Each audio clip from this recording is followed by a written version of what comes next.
নমস্কাৰ মই 26 তাৰিখে 26 এপ্ৰিল 2025 চনৰ 26 তাৰিখৰ দিনা এটা ভুল বাক্য কলো তাৰ বাবে ক্ষমা খুজিবৰ কাৰণে মই এই ভিডিঅটো বনাইছো 26 এপ্ৰিলৰ দিনৰ ভাগত আজি মই লখিমপুৰ জিলাৰ বিভিন্ন অঞ্চলত যেতিয়া নিৰ্বাচনৰ পঞ্চায়ত নিৰ্বাচনৰ কেম্পেইন কৰি ফুৰিছিল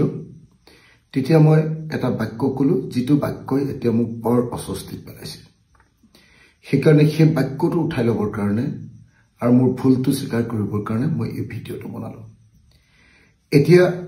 ৰাতি 1:20 হৈছে 1:20 কৈছে 26 তাৰিখ ৰাতি বুলিও ক'ব পাৰে বা 27 তাৰিখ পুৱা বুলি আপুনি ক'ব পাৰে মই এইমাত্ৰ নিৰ্বাচনৰ কামকাজ সামৰি লখিমপুৰত প্ৰচাৰ কাৰ্য সামৰি থকা ঠাই আহি পাইছো এই মুহূৰ্তত মই ক'ব কৈছো যে আজি দিনৰ ভাগত মই কৈছিলো যে বিজেপিক ভোট দিয়া মুছলমানসকল কাফেৰ যিসকল মুছলমানে বিজেপিক ভোট দিয়ে সেইসকল নৰকত যাব মই এনেকুৱা ধৰণৰ বাক্য এটা কৈছিলো এই বাক্যটো মোৰ ভুল আছিল এতিয়া মোৰ সকলো বন্ধু মহল আৰু মোৰ দলীয় সতীৰ্থসকলে মোক এনে এটা বাক্য কোৱাৰ কাৰণে সমালোচনা কৈছে যে মোৰ নিচিনা এজন যুক্তিবাদী আৰু প্ৰগতিশীল মানুহে এনেকুৱা এটা তৰল এনেকুৱা এটা ধৰ্মীয় সেন্টিমেন্ট থকা এনেকুৱা ধৰণৰ বক্তব্য কেতিয়াও প্ৰকাশ কৰা উচিত নাছিল এয়া অযুক্তিকৰ বক্তব্য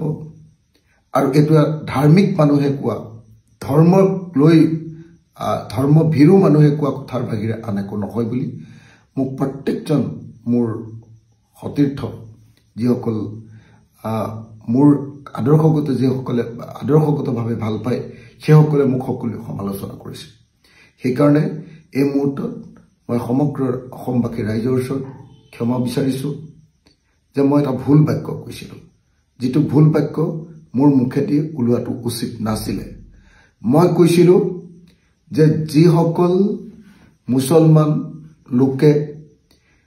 বিজেপিক ভোট দিয়ে সেইসকল কাফেৰ সেইসকল নৰকলৈ যাব এনেকুৱা ধৰণৰ আল্লাহই তেওঁলোকক শাস্তি দিব